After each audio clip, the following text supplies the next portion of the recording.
Moje ime je Biljana Đurović. Radim na poziciji zamjenice urednice Medija centra Zabava. U Blicu radim više od 10 godina.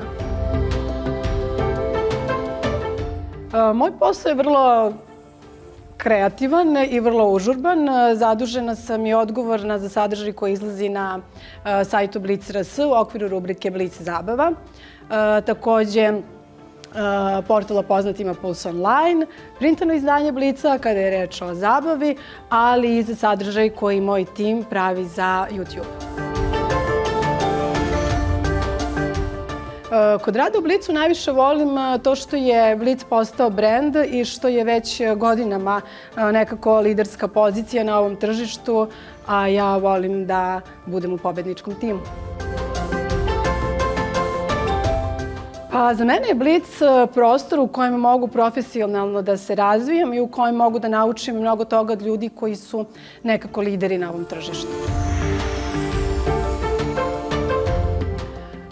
Blic kao 30-godišnjak bi bio neko ko je preležao dečije bolesti. Sa 30 godina ima dovoljno energije i ambicije da ide napred, a opet u tim godinama čak ima i iskustva da može na njega da se osloni, tako da mislim da je to dobitna kombinacija i nadam se da će Blic da stari kao vino. Za mene je super žena svaka žena koja je ostvarila svoje snove i želje, ali da je nekako u svemu tome nije izgubila sebe.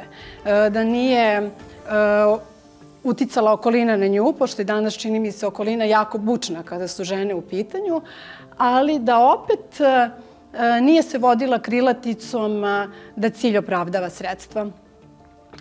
Ja u mom okruženju imam dosta super žena, što želim i svima vama.